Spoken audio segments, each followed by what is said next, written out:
Hello everyone, my name is Emma Watson and I am joined with head coach of the women's soccer team for Indiana, Erwin van Bennekom.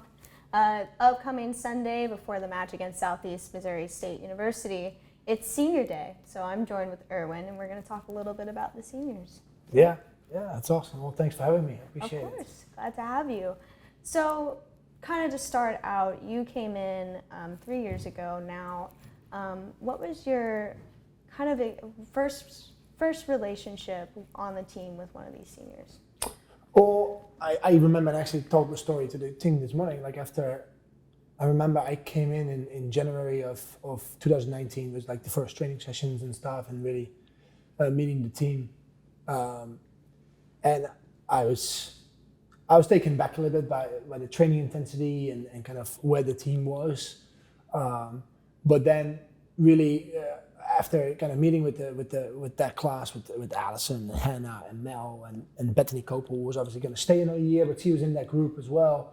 Matt Carson, Natalie Luntz, those guys really kind of get a grasp of what they wanted and how they wanted to see this program. And I think it quickly became evident to me that they wanted the same as we wanted and what I wanted. And they helped me so much. They helped our staff. They helped Emily and myself, who obviously been it from day one, and really were a massive factor in kind of not just winning more, but the whole day-to-day of how we go about our business. So I'm so thankful for them and kind of how they helped, and hopefully they can look back at this and feel like they were a huge factor in kind of elevating the program. Yeah, kind of going off of that question, but want to go in a little bit more detail. How did this senior class really impact the culture here? Yeah, they do everything. It's all about the players. And at the beginning, I think the first year it was really driven by me and the staff of constantly raising standards and whatever. But I think pretty quickly, and especially Allison Jordan as one of our captains, I think she really helped the day-to-day of like it's much better when it comes from players. Mm-hmm. From student athletes, elevating the culture and holding those standards, then it comes from us all the time, because then it becomes annoying. So I think we kind of set like how we go about training, how we behave, how we act in games, how we play the game. But those guys really kind of, culture to me is like basically a new group comes in and you kind of tell them what we do and what we don't do, mm-hmm. and they hold those standards. Mm-hmm. So they've been a huge, part of that, a huge piece of kind of keeping that going and keep raising the standard. The culture doesn't stay the same; it just keeps going. So they've been a driving force behind it. Yeah, Allison Jordan, one of your seniors this year, she came back. She suffered a season injury against Penn State last year. How did she help the team off the field? Yeah, well, first of all, like how she goes about her business. So, she's getting closer now to potentially playing again, and coming back from a second big injury. And the way she goes about rehab and the way she goes about training, even when nobody's watching, and I know people know what she's doing behind the scenes, is just, I think it's a motivation for everybody. She's kind of, this is her 6th year, so she's kind of seen it all. And I think her just, helping other people of like, hey, this is how we go about it. This is how you go about training. This is what I'm doing in my 6th year, and I'm waking up at 6 a.m. to go train by myself, do rehab stuff, to maybe potentially play another game, right? She's really working this hard, where she has everything lined up in life and moving forward, but she's working so hard to maybe play in the game again. And I think just that example, on top of her natural leadership qualities, is just a huge piece of the team. It has been and is now as well, and how positive she is and how much she helps the team in the preparation is massive. So huge credit to her. Yeah. One of the big stories of your program this year is the goalkeeping situation because of Bethanylbert. What can you say about her? How is her fitness going on, and what is her role with this team this year? Oh yeah, she's been great. Obviously, tough injury for her at the end of the season, and just the way there's no other way of just embracing the situation. So there's no other way of doing this. But how she's going about it, and how positive she is, and how hard she trains, and I think where she's at now is just pure hard work, and how she's supporting Jamie. And not just Jamie, also Chloe. Chloe's unfortunately injured as well. Mm-hmm. How she's supporting her as well, and how they're all supporting each other, and how they support Kevin, our goalkeeping coach, how they've kind of helped him get acclimated is credit to be. And I've seen her grow so much as a goalkeeper, but also as a person, and just how she goes about it, and the way I think she's acting around the team and helping the team forward is very impressive. I don't know if I can do what she's doing now. Melanie Forbes, your forward, was the leading goal scorer last year. What is her role this year? There's a lot of newcomers, especially in the attacking front. Yeah. What is her role this year with the team? Same role, take the chances you can, and whether it's in training or in games, and score as many goals. And that's the role of every forward, besides the defensive work. And it maybe isn't going as smooth for her as it is. I think we have more competition than we've ever had. I think we're deeper in the front group, and we got obviously some younger players like last night kind of stepping up to the plate and scoring some goals. So it's a tough situation a little bit for her, but she's always have kind of had some peaks in the season. So we're hoping and anticipating that one of those peaks, like she had last year with Iowa and Rutgers, of like a kind of a flurry of goals that will pop up again. So I know she will keep working. We will keep working with her, and we don't guarantee chances to anybody, but I feel pretty good about where she will be towards the end of the season, how much she's going to contribute. Her leadership quality is definitely showing on the field with these younger players. Yeah, for sure. All of them. Like they, what I appreciate the most about this senior group, every single one of them is just how they. So we got a freshman class that's super outgoing. They're loud. They're very expressive. They just got big personalities, and in a lot of businesses and high school and college teams, you kind of see freshmen not being able to fully be themselves. Mm-hmm. But I think and credit to our senior group and our older players of like how they just embrace them and let them fully be themselves, even though they're not as mature and they're a little younger and they're a little, they're super outgoing, but they let them be themselves while holding them to a standard. And like you guys all know, it doesn't always go that way. Mm-hmm. A lot of times, they're kind of make them act like they act, and they'll just let them be themselves, and which is so much, it says a lot about their character. Mm-hmm. Hannah Nemeth has played all 90. She played all 90 minutes last year, and now she's playing all 90 minutes this year so far. What would you like to say about Hannah Nemeth and her role this season? Yeah, I think maybe one of the most underrated players in the country.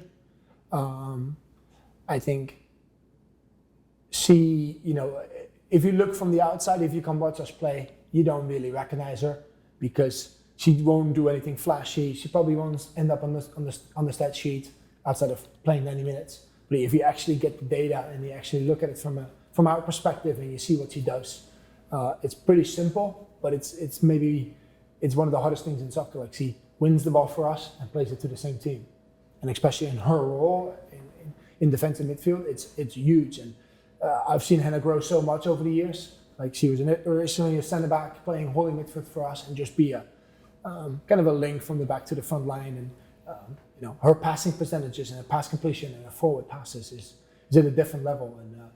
And hopefully, I think for Hannah, who I hope she's going to continue to play after, I think with the Hungarian national team or maybe play in Europe somewhere, I think people are going to realize how good of a player she is. And maybe not look so much, at the stat sheets and purely look at like what she does for a team. So what's really cool about Europe is that Europe is starting to like expand their female game a lot. Yeah. And it's really interesting to see and stuff like that. Yeah, it's great. And I've had a lot of my former players that are now playing all over Europe, and my fiance actually played all over Europe, and it's great to see.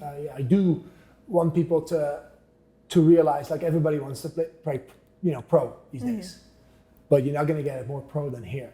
Mm-hmm. Like the resources, the facilities, the fields, the travel, the food. You can go to outside of the top 10 teams in Europe, the locker room we have downstairs, you're not going to see anywhere, in women's soccer. And I tell them, I'm like, you might sign a professional contract and you get a couple $100 a month, but what the professional atmosphere we live in here, you're not going to recreate. But I agree with you. I think it's unbelievable that, Shani Davidson is playing in Portugal and is living her best life, I assume, and is playing professional soccer in Portugal and is just extending kind of a great experience and hopefully learning a new language. So from a cultural perspective, it's unbelievable. And if your dream is as a female player to be a professional player, there's a league for anyone. It might be in the third division in Japan or Uzbekistan, but you can play somewhere. Oh, so yeah, it's definitely. great. Yeah. To go a little bit back more for your seniors, Natalie Luntz, what would you like to say about her creativity? I think one of the highlights for me so far at IU is seeing Natalie. Basically, I think in the past she probably was on the verge of maybe stepping away, or even like, maybe not being fully into it anymore. To see her last season become a starter for us and started for us against Michigan, where we beat Michigan for the first time in our hometown state. Pretty much somebody that is like in a situation that, I'm never going to play. I'm just like trying to support my teammates in the team to become a starter and do really well, and start against the likes of Penn State and Michigan and do really well. That to me was really a highlight, and I'm so happy for her. Again, we got way more depth now, and she's not really in the mix right now, but I hope that in a couple of years from now, she's going to look back and say, hey, I got everything out of this experience. I grinded it out. I stuck with it. I started games. I helped this program forward, and she did that. So I'm so proud of her. And unfortunately, right now we got a little bit deeper in holding midfield. But what she did last year, coming from where she was to become a starter and doing really well and help this team win games, was besides her being an unbelievable person, I was so happy for her. Yeah, definitely. You got a couple of transfers during the transfer window, a couple of graduate transfers. How are they helping out the team? Sydney State just helped in our overall culture. Is still getting kind of acclimated to the way we play, and unfortunately, it's only a 3-month career for her here, but she's helping us on and off the field tremendously. Great person, great feel for the game, and loves the game. So she's helping us a lot. And obviously Olivia, I knew a little bit from when I was a dude playing against Wake Forest, and knew what she can bring, and she's brought a lot to us in the back defending, but also especially going forward. So happy for all of them. All of them have contributed to kind of the rise and hopefully continue the rise of this program. What word would you use to describe the senior class? Probably resilient, because I think none of them outside of the transfers committed to myself. They didn't sign up for a new coach. Mm-hmm. They didn't sign up for me. Most of the recruiting process, you obviously you sign up for IU, you sign up for the academics, you sign up for the school and the environment, but also for a coach. And I think they didn't sign up for that, and how they went about it and kind of embraced the change of how we play, and everything we did was. So I think that some resiliency came into play, and some of them maybe played a little less than they thought they were going to play, and some of them might have played different roles or different positions. And how they went about it was the maturity and the resiliency is pretty special. Yeah. Last question for you: is there anything that you would like to say to your senior class? Yeah, and I said it to the group. Just thank you, Dave. Whether it's subconsciously or consciously, I think they've helped us tremendously. They've supported us. They've helped raise the standards every single day. They helped us in kind of making the necessary changes and lifting the bar all the time. So just thank you to them and kind of also sticking with it and enduring tough times and play. Some of the games we had to grind out results, especially in 2019, where we played pretty pragmatic and defensive and just sticking to the game plan and kind of supporting the game plan and doing what it takes to get results and just supporting, especially Emily and myself, who have been there for a long time, and just supporting what we do on the field, on the training field, but also, the times that we're not around, that they kind of support, in good and bad times, supporting us as a staff. So, I don't want to talk about it because we're still pretty early in the season, mm-hmm. but obviously we're going to wish them all the best, and they're going to be, whatever they decide to do, they're going to be fantastic at what they do, and hopefully IU and IU Women's Soccer has a little bit part of that. Yeah. Thank you. Yeah. Thank you to Erwin van Bennekom. You can watch the seniors play on Sunday against Southeast Missouri State for Senior Day. For IUSTV and for Erwin van Bennekom and the Indiana Women's Soccer Program, I'm Emma Watson.